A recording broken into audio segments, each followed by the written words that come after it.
we are talking about trust. Is trust collapsing? Completely. Time I turn on the news and every time I look at something, I'm going like, oh my God, trust is collapsing, trust is collapsing. We are dealing with some of the most complex disruption that has ever occurred. There's so much that's happening that is collapsing all around us that we can't really control. Where trust begins is with each and every one of us. Often people ask us, well, can you have one without the other? Not really, and not for long. Sometimes we all don't want to look in the mirror. It's not always so easy, right? It's not always so easy to look in the mirror. What's being reflected back to us? What's really at the core of trust are growing in our own awareness. Trust of character is really connected to our integrity. Sometimes we don't listen to that closely enough. I think something's off. And welcome back. Today with me, I have two doctors. It's a double doctor show with Dr. Michelle and Dr. Dennis Reina. And we're talking about a very loaded, sensitive topic right now, something that's on everybody's mind in the age of AI, deepfakes, in the age of eroding economies, recession fears. We are talking about trust. So my opening question to the both of you is trust collapsing completely? Well, first of all, Beate, thank you so much for having us as guests on your show today. Yeah, very delighted to be here. I can actually wait to have this conversation because time I turn on the news and every time I look at something, I'm going like, oh my God, trust is collapsing, trust is collapsing. And here you are, and you're going to help us to understand what's going on. I think we all know that in the world around us, it is collapsing. Those of us who are watching or are choosing to no longer watch the news and read the paper, I mean, we are dealing with some of the most complex disruption that has ever occurred. I think when we consider the workplace, Beate, and the people who are here with us, listening to this show, I think everybody is turning to one another and fighting to hang on to what they can. And that's the culture that leaders may have the opportunity to provide, that entrepreneurs have the opportunity to create. I think people are hanging on to what is their own truth, what is most precious to them, which is those relationships that they have some sphere of influence on, because there's so much that's happening that is collapsing all around us that we can't really control. It is really out of our control. So it brings us home to our home base of what is it that we do have some control on in terms of how we shape and influence what is the closest to us, and those people and those relationships that we work with are in service to and that we share our lives with. Where trust begins is with each and every one of us, with our self-trust. And there are three dimensions that contribute to that. There's trust of character, and there's a suite of behaviors that contribute to that. And then there's trust of communication and the suite of behaviors, and trust of capability. And all three of those work hand in hand. Often people ask us, well, can you have one without the other? Not really, and not for long. We need to have them all working together. Now, we may be working on each of them at a time, but they need to work together in order to be trustworthy in this changing environment. My dad always had this quote, and I've said it many times on the show. My dad always had said to me, before you go to bed and you look in the mirror, you're going to bed with a person that looks at you, and never understood it until much, much later. But what he, I think, essentially said was that when you look in the mirror and you're really honest and you see who you really are, you got to be able to live with that. How does trust factor into these aspects of my personality and my character? Why does this even matter? Your father, what a gift. What an extraordinary source of wisdom, because what's really at the core of trust, it is our growing in our own awareness of how we are showing up, of how we are behaving, how we are bringing ourselves to other people, as well as how we're bringing ourselves to ourselves. And if we hold up that mirror through that lens of introspection and reflection and awareness, what are we going to see reflected back? Are we going to see a person who cares as much about other success as our own? Are we going to see a person who follows through on commitments? Or if we hit a wall and we can't deliver as promised, do we step forward? Do we own that? Do we have a conversation with that? Do we keep our agreements? Do we listen and look for ways we can help and support one another, help others, what others might need from us? Or are we singularly focused? That trust of character is really connected to our integrity and that source of who we really are. I'm just so moved by your father bringing that to you, because what Dennis and I have learned through our years of experience is sometimes we all don't want to look in the mirror. It's not always so easy, right? It's not always so easy to look in the Oh mirror. my What's God. being Oh my God. Oh reflected my God. back to If you us? were you in my office yesterday, and I want to just give some examples so people really understand on what we're talking about. So yesterday I had to have a conversation with my financial advisor that, has been with me since I sold my business 20 years ago. He's retiring. And he is, as I had learned yesterday, in a very contentious conversation, I think he's trying to sell his book of business to the next guy. And so what I thought was a meaningful conversation about asset allocation was a sales call for him to convince me that their fees were justified. That's not what I want to talk about. And when I walked off this phone conversation, to your point, and trust, I felt that I had been misled. And that in this one moment of me going, wait a minute, that was a sales conversation. That wasn't an asset allocation conversation. And my trust in him was gone. This morning, I transferred my first account out.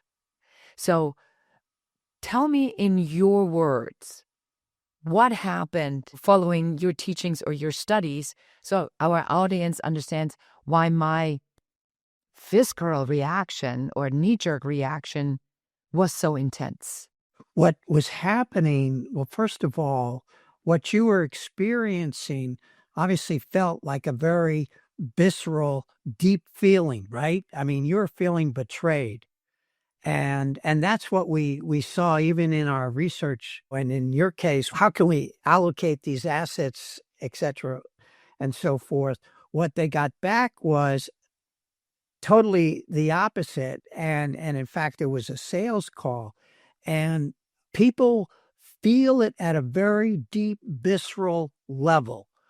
And while it might be a cognitive discussion, it is felt very viscerally, but it is demonstrated through different behaviors.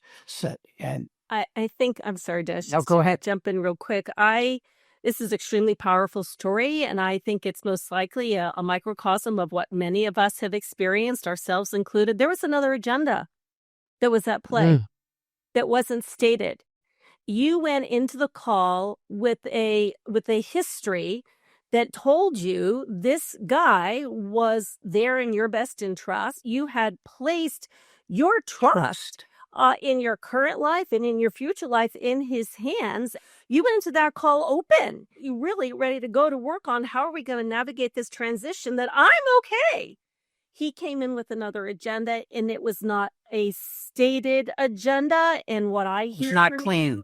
It was not in your best interest. But, in the story where I think the listening audience can learn from this is quite often the very first signal that we get that trust is being disrupted is what we start to feel viscerally, as Dennis was saying.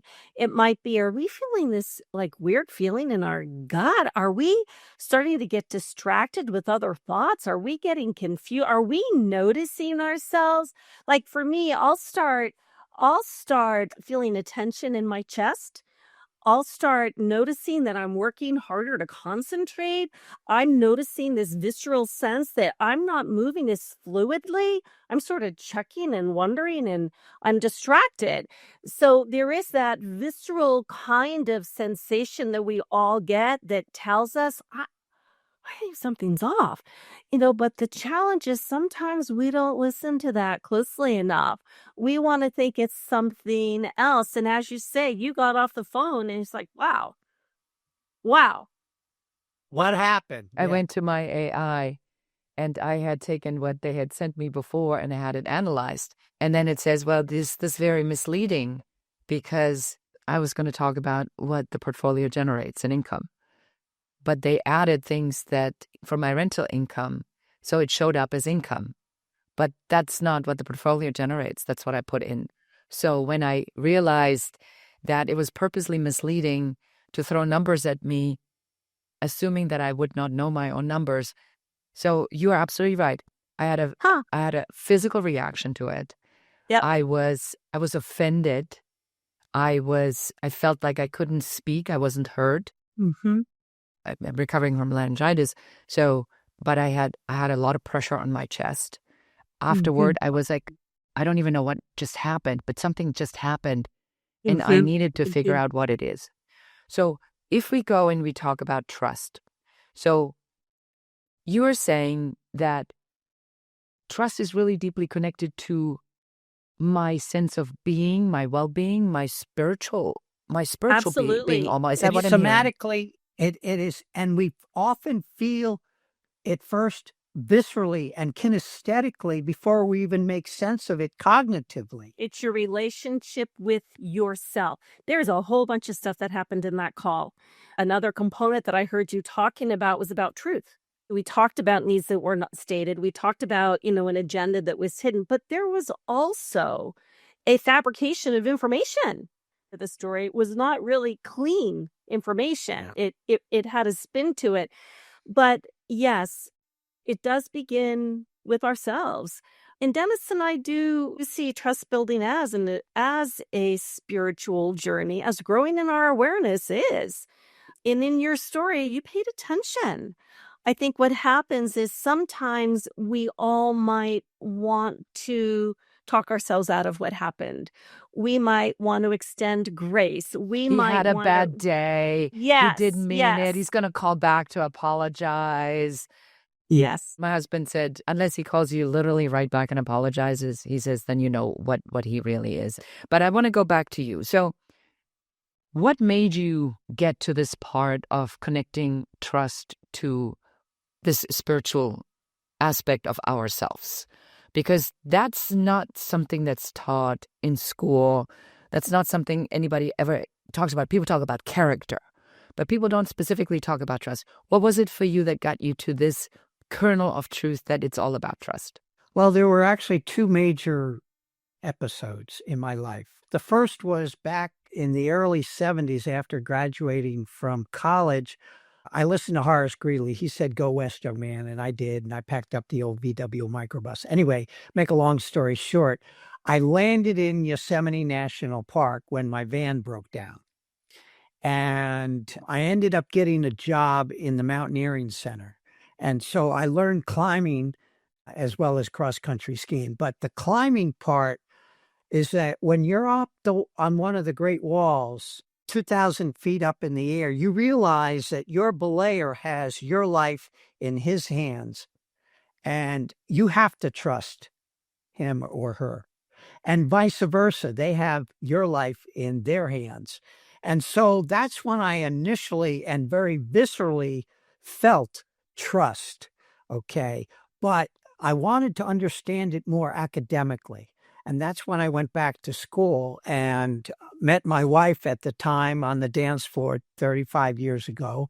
We fell in love, and we've been researching, writing, speaking, consulting, and training in this field for that time. But the point was, before that, I had gone through a very painful divorce long before I met Michelle, and it was a betrayal. And I felt it very viscerally and very kinesthetically, to the point where after returning the boys, because I got them twice a month on weekends, to their mother's home, I literally had to pull over to the side of the road because I was wailing so deeply and so much because I was grieving the loss of tucking them in at night, taking them to the bus stop in the morning, et cetera, et cetera. And it was very painful when our two boys, because they were 2 and 4 at the time, to go through this process. And so between understanding what trust was viscerally and experiencing a very deep, painful divorce, a betrayal viscerally, I said, I really need to understand this more than just from a kinesthetic level.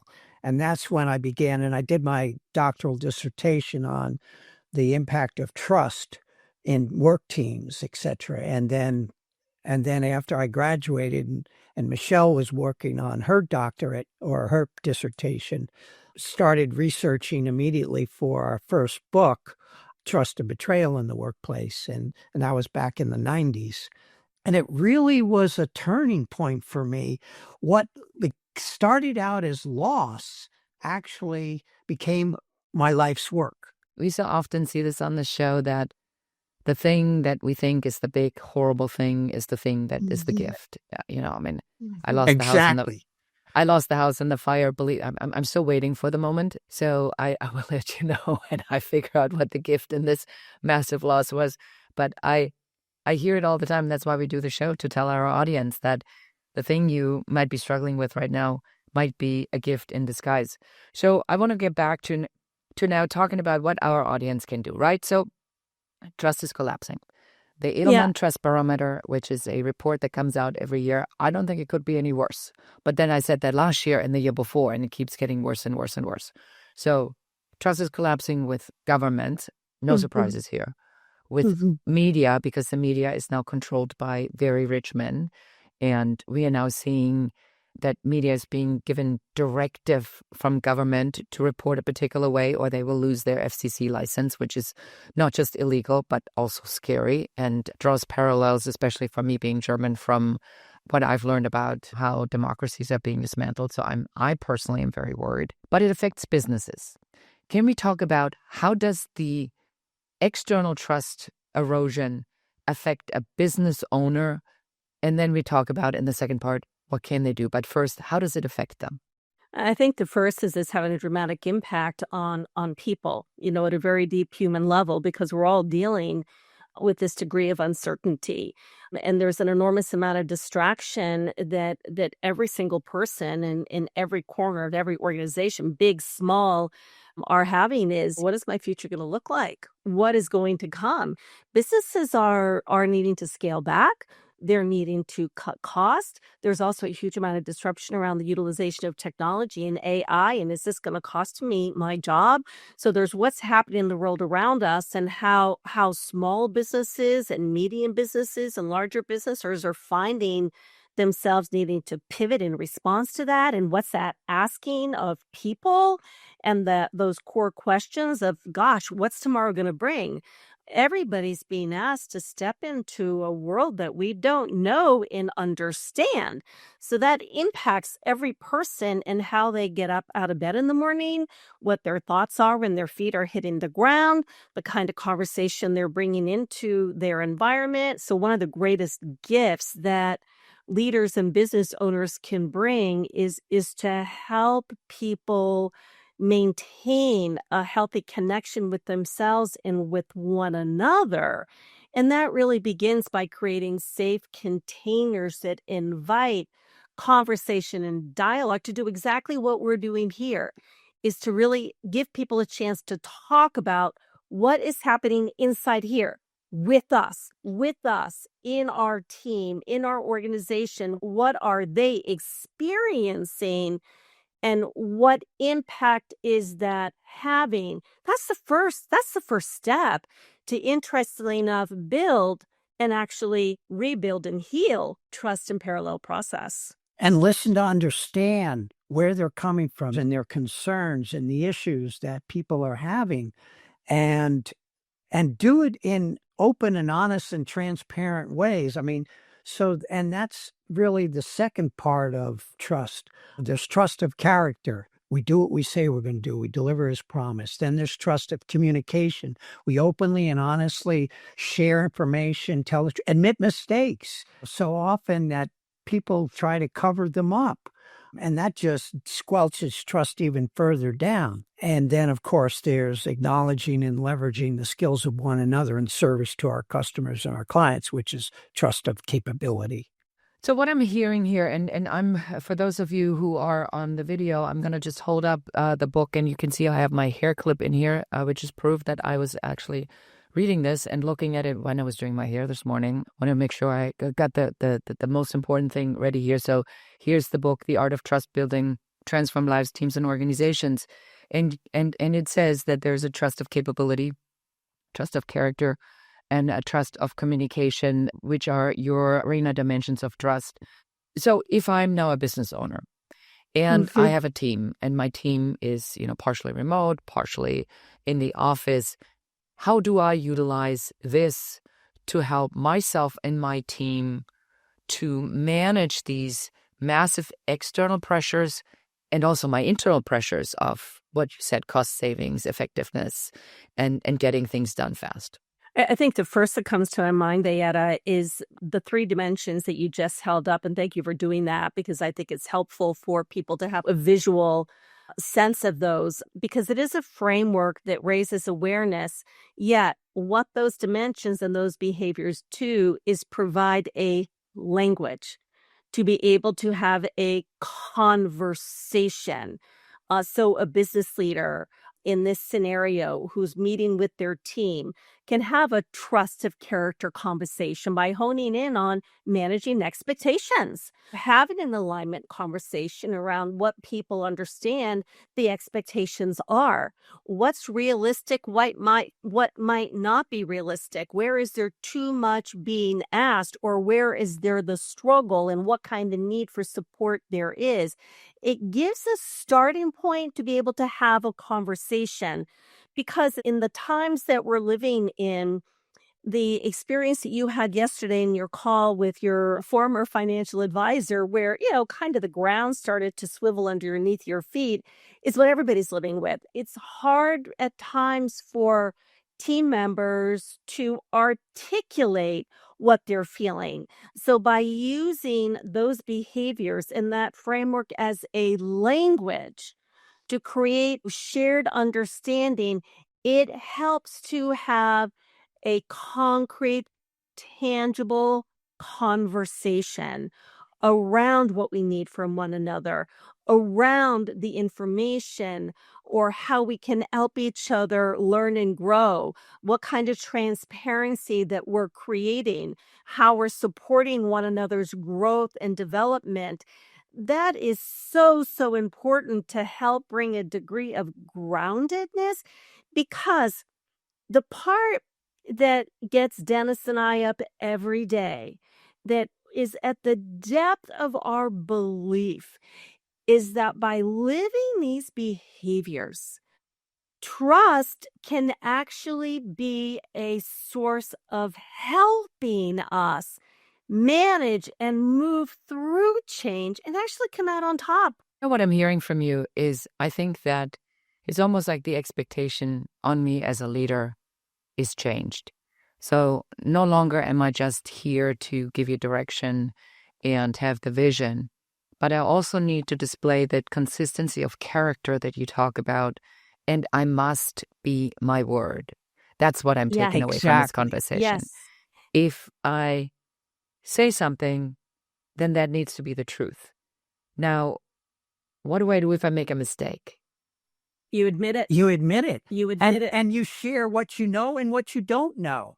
And I mean, that is part and what you learned from it. And what you learned from it, what contributed to the mistake. It doesn't need to be a lot of explaining, just an honest telling of the truth, and, exposing our own vulnerability. We don't need to, rub our nose in our own mistake. We can just simply admit the mistake, acknowledge the mistake, and focus on the learning and the lesson. And when leaders do that, And something really interesting happens is it makes it safe. It makes it safe. It gives people permission to share their own challenges, share their own mistakes.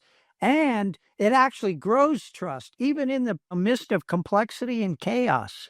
I think another key thing, I so love the questions that you're asking. It does invite leaders to lead holistically. And to look at, yes, there are needs of the business. Oh my gosh, 100% for sure. And everybody needs to be aligned on those, controlling expenses, goals and objectives, generating revenue, bring it down to the bottom line, adjust and pivot, be flexible and adaptable and agile. But to do that, expect people to step into that. Leaders have got to be looking at what their people need on a human level. Yeah. They've got to make it safe to have these kinds of conversations where they're frightened, where they're scared, where am I asking too much of you? Or what do you need for us to deliver? What would you like me to know and understand? It's how are we in this together, deepening connection and these sources of conversation is what people really need at the deepest level. Because trust is the bridge between the business need for results and that human need for connection. I think that this is really at the bottom of what most people or most leaders struggle with. And on whether you're a leader in your own life or a business leader in some extent, is that we need to model the behavior, but not on a dictator type of behavior. I mean, as a business owner, I'll always make the decisions. I don't think that it needs to be discussed. It's implied. Tell us about where do we get the book? And then also I would like you to just share about your assessment. Oh, yeah, wonderful. Well, the book is available in all the sources that one might imagine. Of course, Amazon, Barnes & Noble, Porchlight, for those who want to get a couple of copies, and all those sources on our website. But any place that, the listening audience would imagine that they can pick up a book is where they can go and get the book. And it's on Reina Trust Building. That's www.reina, REINA, trustbuilding.com. That gives a lot of sources. What Dennis and I are excited about, and thank you so much for raising that, is we actually wanted the readers of the book to have a starting point. So we do provide an assessment, and it's an assessment that helps them really kind of look at their own behavior. It's 24 questions. It takes 5 minutes to complete. They receive an immediate feedback report that helps them to interpret and make meaning. It's chock full of coaching tips, but it's really that starting point that we all need. And the intention is to help each person grow in their awareness of how they actually see their own trustworthiness, and that help them kind of know where they might want to tune in and where they might want to give a little more attention. And then the book helps them to give that intention because it's got all kinds of tips and actions. And Dennis and I wrote it to give people, a roadmap, a place to go in a very practical way. So as you can tell, we're super excited about these. Absolutely. You're very passionate about it. Yes. Thank you so much. All right. Dennis, do you want to also add some final words before we close? Well, I just want to say, that trust building is a journey, and we each have our own personal journeys, and it's different for each and every one of us. But what the 3 dimensions gives us is a common language and a shared understanding to talk about trust-related issues so that we can take action on them. And the assessment gives you a starting point, and you get a very robust feedback report that actually spells out those 3 dimensions and with coaching tips, helps you move to that next level. Beautiful. Well, thank you so much for both of you for being here today and sharing all about trust with our audience. Thank you. Thank you. And that is it for us for today. Thank you so much for listening to or watching this episode of the Business Growth Architect Show, Founders of the Future. What you heard today, it's all about trust. You first have to trust yourself and your own word. So start with the small steps. Like, for example, if you say, I'm going to be there at 3:00, then be there at 3:00, because that is the word that you've given to yourself and someone else. And then expand this into every area of your life so that people know that when you say something, you mean something and you are your word. Check out the book, check out the assessment. And I see you again next time. And goodbye. That's it for this episode of the Business Growth Architect Show, Founders of the Future. If you're done playing small and ready to build the future on your terms, subscribe, share, and help us reach more trailblazers like you. And if you're serious about creating, growing, and scaling a business that's aligned with who you are, schedule your Uncovery session at uncoverysession.com. Lead with vision. Move with purpose. Create your future.